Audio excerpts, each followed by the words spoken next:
Trouble and hard luck never seems to come singly. I had tick fever in May. Then in October, Edson, our main support, developed a mastoid condition. We sent him to the hospital in San Francisco to be operated on. We were terribly worried over his condition, as well as where we would get the money to live on that fall without his trapping income. There would be 200 No. 3 steel traps lying idle. His father and I discussed with him what we could do about the trapping before we saw him off on the train. I had often ridden with him around the trap lines, always turning my back while he killed whatever had been caught. He had told me, "Watch me, Ma, don't shoot the animal. All you have to do is hit them, a tap with the stick, on that bump on their head. That knocks them out. Then you pick up one free foot, stretch them out, step on their gully throat, and give them a little kick over the heart. There, that's all done in a second. No bullet hole to spoil the hide." We put Edson on the train and sat there with him before it pulled out. He turned and said to me, "You can run that trap line, Ma. You've seen me do it lots of times." Then, putting his hot, feverish hand over mine, he said, "You can do it, Ma. You can do anything." When a child has that much faith in you, you have to try to make it good. I promised that I would run the trap lines and do the best I could. Bidding him a brave but almost heartbreaking goodbye, and after pinning our address on his coat and putting a copy of it in his purse, we left him with instructions to have the doctor send us a telegram as soon as the operation was over. We drove sadly home.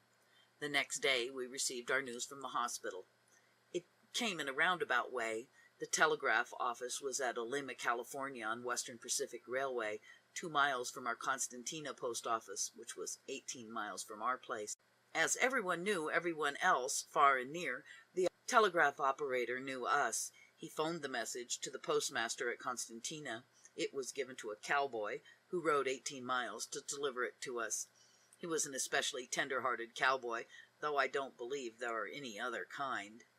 It was bad news he was carrying, and he kept thinking on the way over, "I can't give those folks this message. Maybe Edson isn't as bad off as they think." The nearer he got to our place, the worse he hated to give us the message. When he finally arrived, he told us we had a telegram from San Francisco Hospital, and that Edson was feeling pretty good. Edson did recover and was soon home. 2 years later, he was riding with that same cowboy on the mountain ridge in the storm. The cowboy reached in his pocket for a dry cigarette paper and pulled out the 2-year-old telegram. Handing it to Edson, he said, "Give that to your mother. It won't bother her now. I just couldn't deliver that message 2 years ago. I felt in my bones that you'd be all right."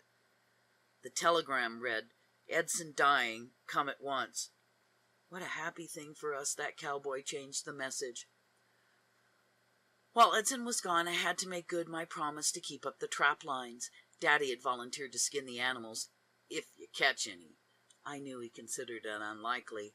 I had watched Edson setting traps many times, but it's one thing to watch and another thing to really do the trick. I caught my fingers often in the cruel jaws of those steel traps. They weren't quite strong enough to break the bones, but they caused me a good deal of pain. I always caught my right hand, for the left wasn't strong enough to open the springs on the trap. To release my hand, I had to step on the trap with both feet, raising myself about 3 inches off the ground. In this unsteady position, I often tipped forward on my face with my trapped hand back under me, causing all the more pain in my poor fingers. After many such an experience, I learned to keep my hand under the jaws of the trap while setting it. On my first trip around the trap line, I caught a bobcat. I hadn't expected to catch anything, and now I was faced with the task of killing what I had caught. I had never shot a gun in my life. What in the world would I do? I'm not a natural killer, and I was afraid to try Edson's method. For a while I stood there and bawled good and loud. I had brought along a little .22 Winchester rifle. The magazine held 5 shells with which to kill whatever I hoped I wouldn't catch. I now took careful aim and shot. Nothing happened. That cat lay there, never blinking an eye.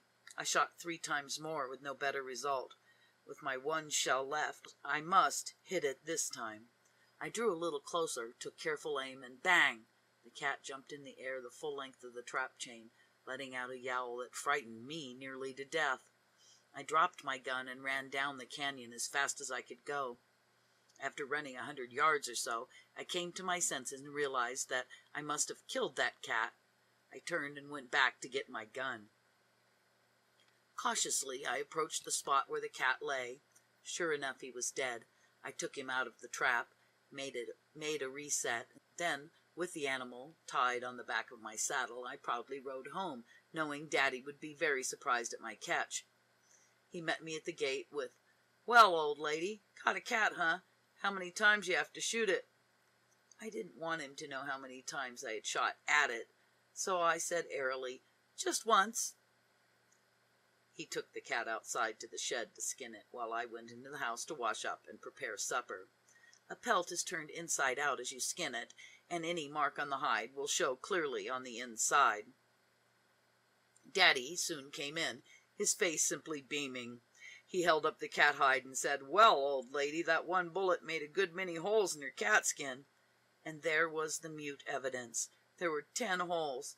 Each bullet had gone clear through that cat's body. I was amazed at the fortitude of that cat. He had lain there, never batting an eye, while 4 bullets were pumped into him. The last one evidently had gone through his heart. The pelt wasn't much good, but as a miner would say, I had struck pay dirt. Surely shooting and killing would come easier with practice. On my next trip around, I caught a skunk. Beautiful little animal. No wonder the skunk is called Little Flower by Walt Disney. He sat there blinking his snappy black eyes, with one foot caught in the cruel trap. My, how I cried. I tried to think of some way to get it out of the trap without killing it, but I could think of no way. I circled around behind a big black sagebrush. Why I thought a sagebrush would be any protection from a skunk, I don't know, but that's what I did. I balanced my gun carefully in the branch of a bush, took good aim, and then squeezed my eyes tight and pulled the trigger. I always closed my eyes when shooting, and anything I hit was purely accidental. I fired all 5 shells before I opened my eyes. I had hit him a time or two, but the poor little devil was still alive. I cried some more, and then picked up a club and waded in to kill him. A club is much more effective in my hands than a gun. The skunk only shot at me once, but his aim was better than mine. My family could hardly live in the same house with me for the month. My next catch was a bobcat, no more than 6 weeks old. He was so pretty and appealing that I thought, well, I'll take you out of the trap and take you home for a pet. But as I approached him, he sprang at me so viciously, teeth and claws bared, ready to tear me to pieces, that I swung on him with my club. By this time I was carrying a club made from an old broomstick with a hole bored through one end, to which I attached a leather thong so that I could hang it over my saddle horn, and it would be handy if I needed it. On another trip, I had caught an American eagle. Feeling very patriotic, I thought, well, I won't kill you.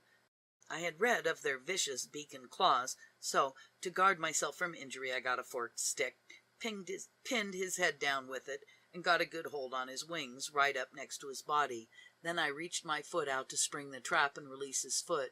When he felt his trapped foot released, he swung his body toward me with such force that it nearly knocked me over. Then he struck the talons of his good foot into my leg, right through my clothing. I had to wring his neck to loosen his hold. I had lost all patriotic sympathy for him by that bit of viciousness. I trapped on all fall, catching $150 worth of pelts. It was not a great deal compared to what Edson would have brought in, but I was never so proud of any money I'd ever made. The pelts were in good shape, for I had learned through bitter experience to kill them Edson's way, by stepping on their gully and kicking him over the heart. The first one I killed that way was a sad experience. I hit the coyote on the top of his head with my club, and then, while he was senseless, I stretched him out, holding to his hind foot. I placed one foot on his throat, and with my other foot kicked and kicked. He wouldn't stop breathing. I guess I didn't press down hard enough. I just stood there crying and kicking for well on to an hour, but that coyote wouldn't die. I didn't dare let go, but at last he gave up the ghost. Later, with more practice, I could kill them in an instant. And when Edson heard of my trapping success, he gave me one of his smacks on the shoulder, saying, "Ma, I knew you could do it." His faith in me had put me to another test. When Edson was well and on the road to recovery, the hospital in San Francisco released him to the care of our Reno specialist.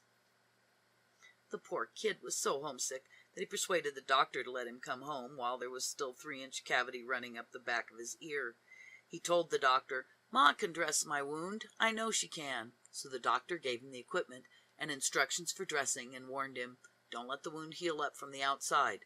Dress it thoroughly every day." It was healing rapidly, for each time I dressed it, it took less and less gauze to fill the cavity. Then one morning, when I looked at it, it was completely healed over. I was frightened and very worried. Had I let it heal too soon? We were so concerned we made Edson ride into Reno and to have the doctor look at it. The doctor said it had healed perfectly, and I had done a wonderful job. All this time the children were printing a school journal they called the Tool Mountain Record. Every bit of news in the neighborhood got into the school paper. The first installment, after Edson's ride into town to have his head examined, carried this notice in the Lost and Found column: "Lost, a hole in Edson Old's head. Finders, please keep it. We don't want it back."